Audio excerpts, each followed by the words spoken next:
Assalamualaikum warahmatullahi wabarakatuh. Pemirsa yang kami hormati,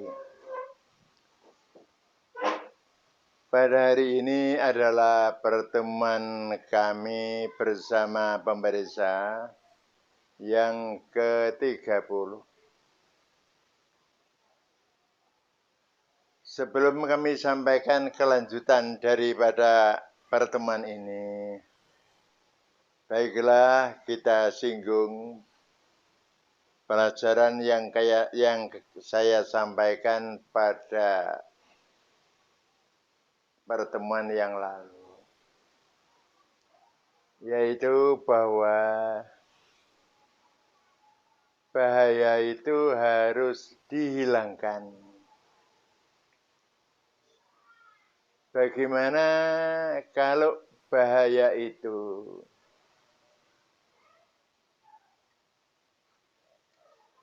karena sesuatu hal yang mungkin bisa merugikan atau bisa melanggar. Suatu contoh begini, kita ini tidak boleh menyakiti orang, melukai atau menyakiti. Tapi kalau memang ada bahaya, meskipun itu menyakiti, nah, bahaya harus dihilangkan. Suatu contoh umpamanya, ada seorang terhinggap kanker. Nah, ini bahaya. Tapi kalau untuk menghilangkan kanker itu, kita harus merobek perut si pasien. Menyobek atau merobek perut orang itu tidak boleh. Tapi demi untuk menghilangkan bahaya, maka dibolehkan kita membuka atau merobek perut si pasien itu demi untuk menghilangkan bahaya. Suatu contoh lagi,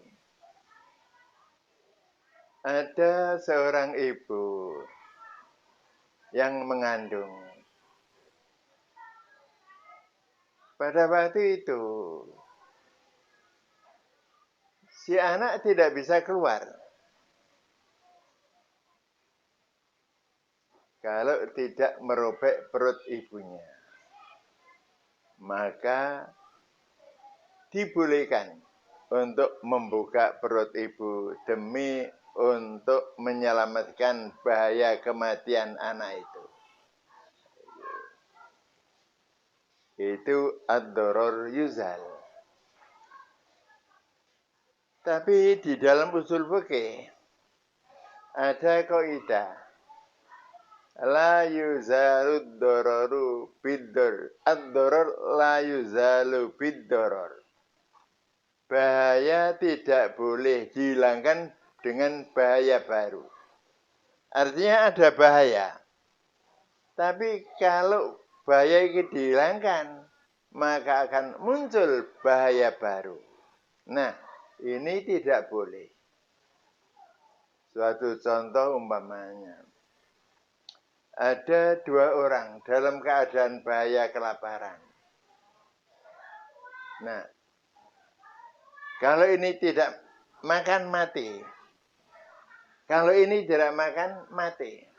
Nah, kemudian orang yang kena bahaya itu umpamanya dia diberi makan. Artinya apa, makan itu dari anaknya atau dari keluarganya. Nah, kemudian orang yang tidak mempunyai itu memaksa makannya orang yang bahaya tapi mendapat makanan. ini kalau diberikan kepada A, dia mati. Nah, maka tidak boleh orang yang dalam keadaan bahaya karena kelaparan mengambil makannya orang yang juga bahaya kena kelaparan. Itu kalau ini dialihkan, timbul bahaya orang itu akan mati. Umpamanya A dan B sama-sama dalam keadaan bahaya kelaparan. Nah, tiba-tiba B mempunyai makanan, mendapat makanan. Tidak boleh si A ini memaksa meminta makanan B. Karena kalau diberikan kepada A, B akan mati. A selamat, tapi B mati. Nah, itu namanya tidak boleh bahaya dihilangkan dengan bahaya.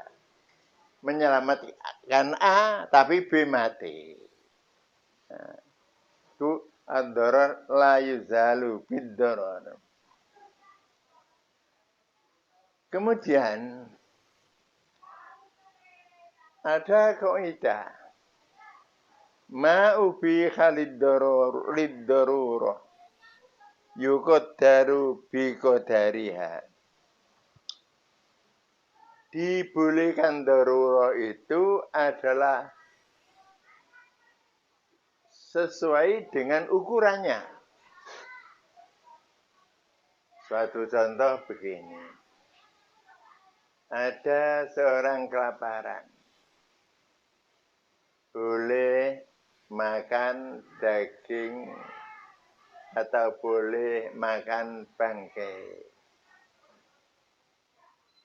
Nah, apakah makan bangkai dibolehkan tanpa batas? Tidak. Diukur sesuai dengan kebutuhannya. Yukot darubikot tadi ya. Darurah itu diukur sesuai dengan ukuran darurahnya. Kalau darurahnya sudah cukup, sudah tidak boleh makan lagi. Suatu contoh lagi. Ada ya orang yang tersedak, kelelegen. Bisa menghilangkan kelegen itu. Harus diminumi air. Lah, di situ tidak ada air. Ada khamr. Boleh. Tapi dengan ukuran kalau sudah kelegen itu sudah hilang, tidak boleh minum khamr lagi. Yogurt daru biko daria. Darurah itu diukur sesuai dengan ukuran kebutuhannya. Nah, jangan-jangan setelah kelegennya hilang, masih minum khamr, tidak boleh. Itu ad-darurah yuqaddaru biqadariha.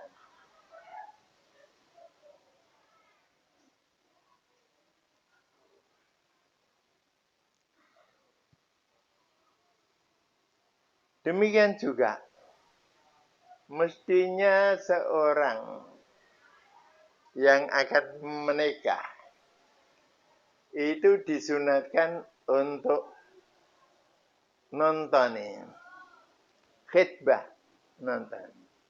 Itu darurah. Karena jangan-jangan nanti kalau tidak di khitbah, tidak ditontoni, terjadi di belakang hari ada rasa menyesal. Nah, mestinya melihat orang perempuan itu tidak boleh. Tapi karena tujuan akan nikah, sehingga dia khitbah, dibolehkan. Itu namanya karena darurah. Tapi mengadakan khitbah itu dibatasi sesuai dengan kebutuhannya. Tidak boleh melebihi kebutuhan. Maksudnya sesuai dengan kebutuhannya itu. Nabi telah memberikan suatu batasan. Cukup melihat wajahnya. dan telapak tangannya. Ada yang ditambah melihat telapak kakinya. 3 unsur ini sudah mewakili kecantikan seorang perempuan. Jadi wajah, tangan, kaki itu sudah mewakili cukup untuk melihat cantik dan tidaknya seorang perempuan. Tidak boleh melebihi dari itu. Sehingga dia ingin melihat aurat besar. Wah, tidak boleh. Itu melebihi kebutuhan. Kenapa? Rasulullah Shallallahu Alaihi Wasallam kok membatasi hanya wajahnya. Ciri-ciri perempuan itu sudah bisa dibaca dari wajah. Suatu contoh. Muka. Muka seorang perempuan itu sudah bisa mempunyai arti bagaimana orang ini pergaulan dengan yang lain baik apa enggak. Mata seorang perempuan sudah mengandung arti.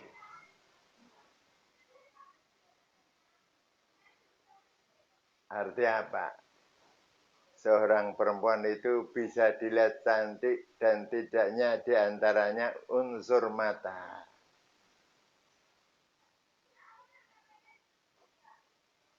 Dan yang kedua, unsur mata itu bisa melihat atau bisa menunjukkan orang-orang ini senang melihat orang lain apa enggak. Itu bisa dilihat dari tanda-tanda matanya. Juga mulut juga sudah mengandung arti luas. Bibirnya tebal atau tipis sudah mempunyai arti yang lain. Giginya baik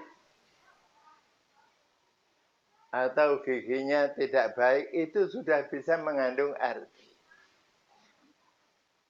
Belum lagi yang lain-lain. Jadi di dalam wajah ini sudah bisa mencerminkan hal-hal yang sangat membawa tanda-tanda. Telapak tangan juga bisa dilihat. Dari telapak tangan itu bisa dilihat ciri-ciri seorang perempuan. Demikian juga kaki, telapak kaki. Itu juga bisa mempunyai arti yang lain. Nah, itu saja sudah cukup. Darurat. Kalau melanggar dari itu, apalagi tadi sudah saya sampaikan, untuk melihat yang bukan aurat besar, wah tidak boleh.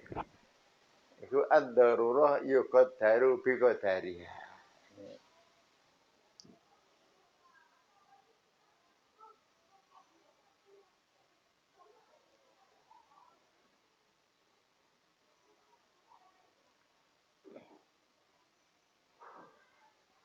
Kemudian, contoh lagi.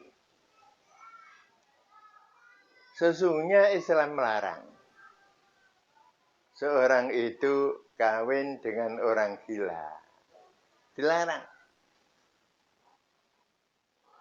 Nah, tapi karena ada seorang itu yang memang tidak payu rabi umpamanya. Tidak payu rabi. Nah, karena dia khawatir kalau tidak kawin, maka akan berbuat zina. Maka orang dibolehkan kawin orang gila. Itu darurat. Mestinya tidak boleh. Orang itu ngawini orang gila itu tidak boleh. Tapi karena darurat, maka dibolehkan orang kawin dengan orang gila. Tapi tadi sudah saya sampaikan, ad-daruroh yuqaddaru biqadari. Darurah itu diukur sesuai dengan darurahnya. Kalau sudah kawin orang gila satu saja sudah boleh. Tapi kalau melebihi, dia sampai kawin orang gila 3 atau 4 atau 2, tidak dibolehkan. Karena ukuran darurahnya kawin 1 sudah cukup. Sama dengan tadi, kalau kebutuhan untuk menghilangkan kelelahan sudah cukup, tidak boleh minum khamar lagi. Ini yang kalau kebutuhan dia untuk menghindari zina, dibolehkan kawin orang gila, ya 1 saja sudah cukup. Tidak boleh kawin orang gila 2, 3, 4, tidak boleh. Yuk.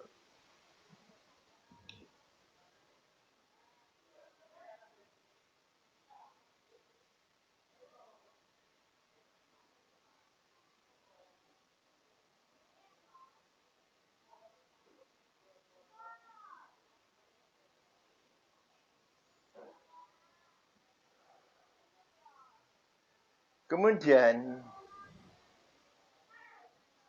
kaidah yang ketiga adalah al-hajah tanzilu manzilatad darurah.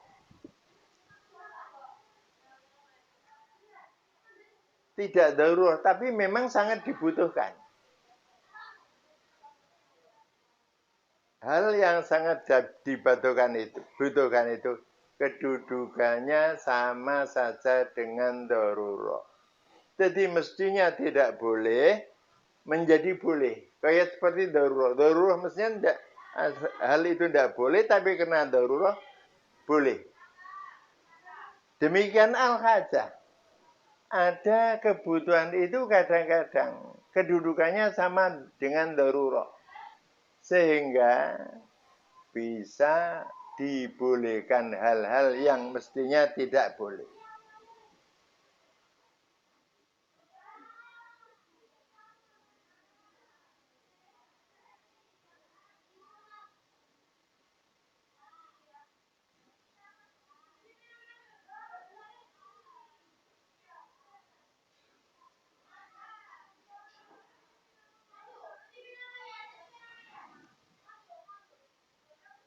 Suatu contoh apa? Melihat seorang perempuan lain itu tidak boleh. Tapi karena sangat dibutuhkan, maka menjadi boleh. Sangat dibutuhkan seperti apa? Seperti dalam jual beli. Yang jual itu perempuan, yang beli laki-laki. Bagaimana? Tidak bisa dihindari. Kalau antara pembeli dan penjual tidak saling melihat. Masa kita akan membeli sesuatu kepada yang jual itu perempuan dengan merem? Nah, jadi boleh. Dalam keadaan jual beli dibolehkan untuk melihat perempuan atau orang perempuan melihat laki-laki. Karena itu sangat dibutuhkan. Lil hajah. Mestinya tidak boleh. Ya. Contoh lagi.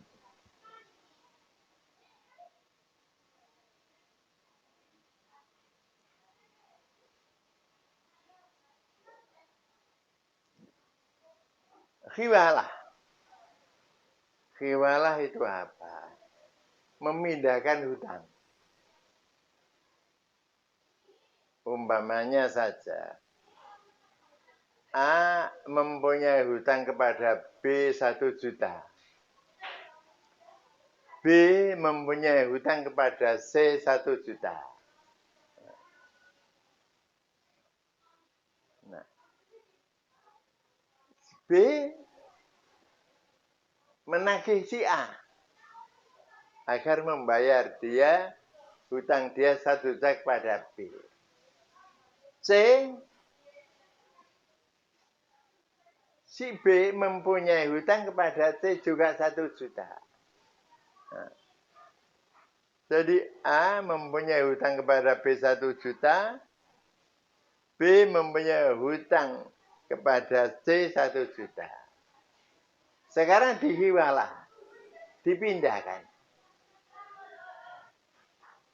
Jadi ini B, C,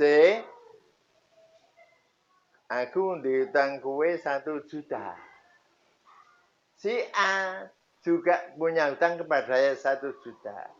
Sudah, sekarang hutang saya pindahkan kepada A. Kamu kalau nagih jangan kepada saya, nagih saja kepada A. Nah, ini dibolehkan. Mestinya tidak boleh memindahkan hutang, tapi karena darurat si B tidak bisa membayar C, nah C disuruh menagih kepada A. Tapi dengan syarat sama-sama setuju.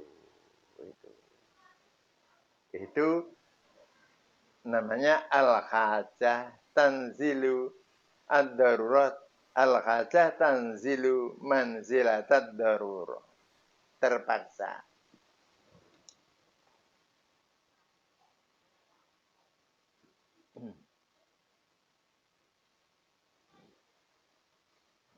Demikian juga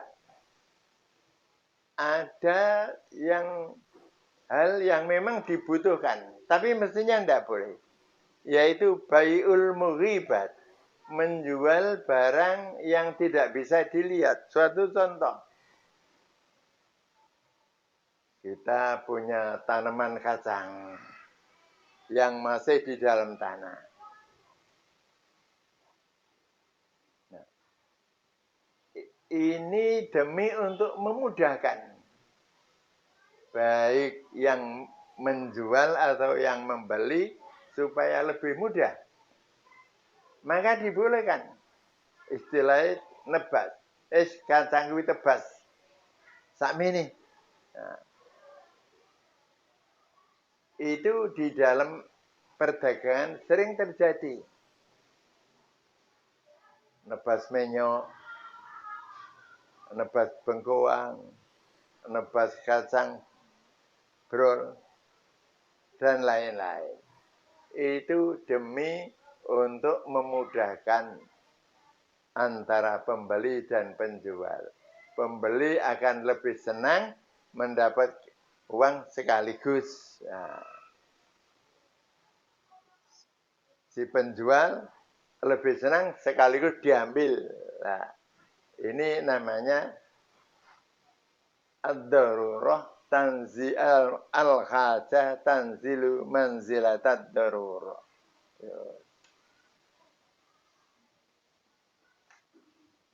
Pemirsa yang kami hormati, hal seperti itu bisa dikembangkan sendiri.